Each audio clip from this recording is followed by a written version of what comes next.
اليوم نهار الثاني في هذا الموسم. تبوريضة كتلقى اقبال كبير عند الجمهور،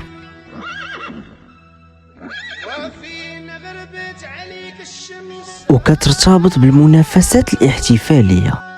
الفروسية كترجع للقرن 15 وهي إعادة تمثيل الهجوم العسكري، تراث مغربي أصيل في فصل الصيف. فاش كتمشي لشي موسم كتلقى أجواء مختلفة وزوينة بزاف.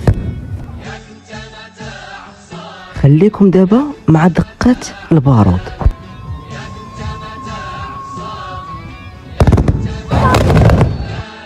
ما نسوش هاد السيرك اللي عاطي واحد الشكل زوين في هاد الموسم. جربت نركب في هاد السيرك اللي زوين انا وخويا يونس، ولكن راه الدوخه ديال بصح.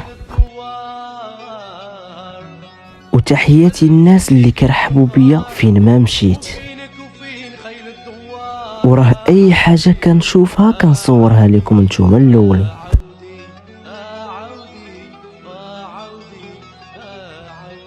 وحيت اليوم نهار الثاني الصربات كاملين موجودين، فتحياتي لكم كاملين، ونتلاقاو في شي فيديو جديد.